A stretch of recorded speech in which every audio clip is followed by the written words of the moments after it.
ಅತಿ ಆಸೆ ಸೊಸೆ ಹಾಗೂ ಮಾತಾಡುವ ಸಾಮಗ್ರಿ. ಚಂದ್ರಕಾಂತ ತುಂಬಾ ಒತ್ತಡದಿಂದ ಕಿಚನ್ ಅಲ್ಲಿ ಅಡ್ಗೆ ಮಾಡ್ತಿದ್ಲು. ಊರಲ್ಲಿರೋ ಇಡೀ ಜನ ಅಲ್ಲ ಮಿಕ್ಸಿ ಗ್ರೈಂಡರ್ ಇಂದ ಪಟ ಪಟ ಅಂತ ಕೆಲ್ಸ ಮುಗಿಸಿ ಆರಾಮಾಗಿ ಕೂತ್ಕೊಂಡು ಟಿವಿ ಮುಂದೆ ಸೀರಿಯಲ್ ನೋಡ್ತವ್ರೆ. ನನ್ನ ಅತ್ತಿಗೆ ಏನ್ ಬಂದಿರೋದು, ಈ ಕಾಲದಲ್ಲೂ ಉರುಳ್ಕಲ್ಲು ರುಬ್ಬಕಲ್ಲು ಅಂತ ಸತಾಯಿಸ್ತವ್ರೆ. ಇದ್ರು ಇದನ್ನೆಲ್ಲ ಇಟ್ಕೊಂಡ್ ಕೆಲ್ಸ ಮಾಡಕ್ಕೆ ಸಾಯ್ತಾ ಇದ್ದೀನಿ ಅಂತ ಹೇಳ್ತಾ ಇರುವಾಗ ಅಡ್ಗೆ ಮನೆಗೆ ಸೂರ್ಯಕಾಂತ ಬಂದ್ರು. ಏನಮ್ಮ ಸೊಸೆ, ಏನೋ ಗೊಣಗ್ತಾ ಇದ್ಯಾ? ಏನಿಲ್ಲ ಅತ್ತೆ, ನಾನೋಗಿ ಹಿಟ್ಟು ರುಬ್ಕೊಂಬರ್ತೀನಿ ಅಂತ ಹೇಳ್ತಾ ಬೇಳೆ ತಗೊಂಡು ರುಬ್ಬುಕಲ್ ಹತ್ರ ಬಂದ್ಲು.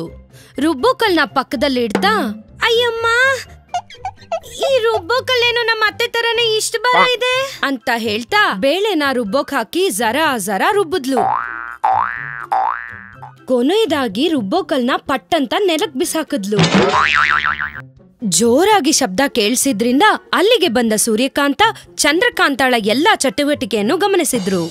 ಇಲ್ ನೋಡು, ಆ ರೀತಿ ಮಾಡಿದ್ರೆ ನಮ್ ನೆಲನೇ ಒಡೆದೋಗೋದು.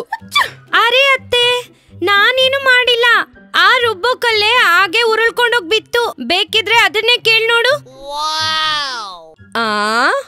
ಅದನ್ನ ಕೇಳ್ಬೇಕಾ? ಕೇಳ್ತೀನಿ ಅಂತ ಹೇಳ್ತಾ ಅಲ್ಲಿಂದ ಹೊರಟೋದ್ರು ಸೂರ್ಯಕಾಂತ. ಆ ದಿನ ಮಧ್ಯಾಹ್ನ ಚಂದ್ರಕಾಂತ ಬಟ್ಟೆನೆಲ್ಲ ಬಂಡೆಗೆ ಹಾಕಿ ಜಡಿತಿದ್ಲು. ತುಂಬಾ ಜೋರಾಗಿ ಜಡಿತಿದ್ದಿದ್ರಿಂದ ಸೂರ್ಯಕಾಂತ ಬಟ್ಟೆ ಹರಿದೋಯ್ತು. ಆ ಹರಿದೋಗಿರೋ ಬಟ್ಟೆಯಿಂದ ನೋಡಿದ್ರೆ ಎದುರುಗಡೆ ಸೂರ್ಯಕಾಂತ ಕಾಣಿಸಿದ್ರು. ಏನೇ ನೀನ್ ಒಗಿತಾ ಇರೋದು? ಹಿಂಗೇನೆ ಒಗಿಯೋದು? ಚೆನ್ನಾಗಿರೋ ಸೀರೆನ ಹಿಂಗ ಅರ್ಧಾಕ್ಬಿಟ್ಟಿಯಲ್ಲೇ ಅಂತ ಬೇಜಾರಾದ್ರು ಸೂರ್ಯಕಾಂತ. ನಾನೇನ್ ಮಾಡಕ್ಕಾಗತ್ತೆ ಅತ್ತೆ, ಈ ಬಂಡೆ ಆ ರೀತಿ ಇರೋದು. ಎಷ್ಟು ಬಟ್ಟೆಗಳನ್ನ ಹರ್ದಾಕ್ತೋ ಈ ಕಿತ್ತೋಗಿರೋ ಬಂಡೆ ಅಂತ ಹೇಳ್ತಾ ಮಾಡಿರೋ ತಪ್ಪಲ್ಲ ಬಂಡೆ ಮೇಲೆ ಎತ್ತಾಕುದ್ಲು. ಆ ದಿನ ಸಂಜೆನೆ ಧಡಾರ್ ಅಂತ ಜೋರಾಗಿ ಶಬ್ದ ಮಾಡ್ತಾ ಖಾರ ಕುಟ್ತಾ ಇದ್ಲು ಚಂದ್ರಕಾಂತ. ಅದನ್ನ ಕೇಳಿದ ಸೂರ್ಯಕಾಂತ, ಅಬ್ಬಬ್ಬಬ್ಬಬ್ಬ, ಆ ಶಬ್ದ ಏನೇ, ನನ್ ಕಿವಿ ಹೋಯ್ತು. ಅಯ್ಯೋ ಅತ್ತೆ, ನಾನ್ ಎಷ್ಟು ಮೆತ್ತಗ್ ಕುಟ್ತಾ ಇದ್ದೀನಿ. ಈ ಒನಕೆನೆ ಅದಕ್ಕಿಷ್ಟ ಬಂದಂಗೆ ತುಂಬಾ ಜೋರಾಗಿ ಶಬ್ದಗಳನ್ನ ಮಾಡ್ತಿದೆ ಅಂತ ಹೇಳ್ತಾ ಜೋರಾಗಿ ಕುಟ್ಟದ ಇದ್ಲು. ಇದನ್ನೆಲ್ಲ ಗಮನಿಸಿದ ಸೂರ್ಯಕಾಂತ, ಓಹೋ ಇದ ಸಮಸ್ಯೆ, ಅದಕ್ಕದಾಗೆ ಜೋರಾಗಿ ಕುಟ್ಟುತ್ತಾ? ಸರಿ, ಆ ರೀತಿನೇ ಆಗ್ಲಿ, ಈಗೇನ್ ಮಾಡ್ತೀನಿ ನೋಡು ನಿಂಗೆ ಅಂತ ಕಣ್ಣು ಮುಚ್ಚಿ ಏನೋ ಮಂತ್ರನ ಹೇಳಿದ್ರು. ಹೇಳಿದ ಕೂಡ್ಲೆ ರುಬ್ಬೋ ಕಲ್ಲಿಗೂ ಒನಕೆಗೂ ಪ್ರಾಣ ಬಂತು.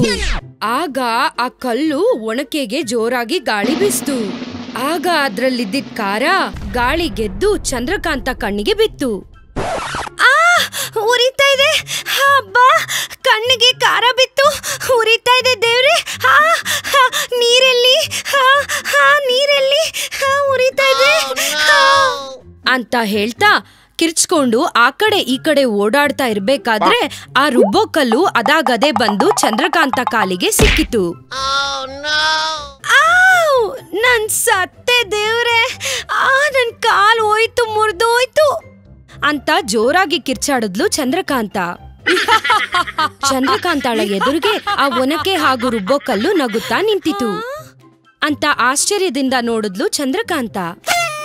ಆವಾಗ ಅಲ್ಲಿಗೆ ಬಂದರು ಸೂರ್ಯಕಾಂತ. ಏನ್ ನಡೀತಿದೆ ಇಲ್ಲಿ ಅಂತ ಕೇಳಿದ್ರು. ತಕ್ಷಣ ರುಬ್ಬೋಕಲ್ಲು, ನಾನೇ ಹತ್ರ ಬಂದು ಆ ಕಲ್ಲೊಳಗಡೆ ಬಿದ್ದು ಚಂದ್ರಕಾಂತ ಕಣ್ಣೊಳಗಡೆ ಖಾರ ಬೀಳ್ವಂಗ್ ಮಾಡ್ದೆ. ಇದ್ರಲ್ಲಿ ಅವಳದೇನು ತಪ್ಪೇ ಇಲ್ಲ ಗೊತ್ತಾ ಅಂತ ಹೇಳ್ತು. ತಕ್ಷಣ ಆ ಒನಕೆ, ನಾನಾಗಿ ನಾನೇ ಚಂದ್ರಕಾಂತ ಹತ್ರ ಬಂದು ಅವಳು ಕಾಲ್ ಮೇಲೆ ಬಿದ್ದೆ. ಕಣ್ಣು ಮುಂದೆ ಮಾತಾಡ್ತಾ ಇದ್ದಿದ್ ರುಬ್ಬೋಕಲ್ಲು ಒನಕೆನ ನೋಡಿ ಚಂದ್ರಕಾಂತಾಳಿಗೆ ವಿಷಯ ಎಲ್ಲ ಅರ್ಥ ಆಯ್ತು. ಅಮ್ಮ ಅತ್ತೆ, ನಿಮ್ ಹತ್ರ ಮ್ಯಾಜಿಕ್ ಇದೆ ಅಂತ ನನ್ಗಿಷ್ಟು ಗೋಳಾಡಿಸ್ತಿದೀರಾ? ನಾನೇನೋ ಸುಮ್ನೆ ಒಂದ್ ಮಾತು ಹೇಳ್ದೆ ಆ ರುಬ್ಬೋಕಲ್ಲನ್ ಕೇಳಿ ಅಂತ. ಅದನ್ನ ನಿಮ್ ಮ್ಯಾಜಿಕ್ ಇಂದ ನಿಜ ಮಾಡಿ ನನ್ ಕಣ್ಣು ಉರಿಯೋ ತರ ಮಾಡ್ತೀರಾ? ಮಾಡ್ತೀನಿ ನಿಮ್ಗೆ ಅಂತ ಕೋಪದಿಂದ ಸುಮ್ನಾದ್ಲು.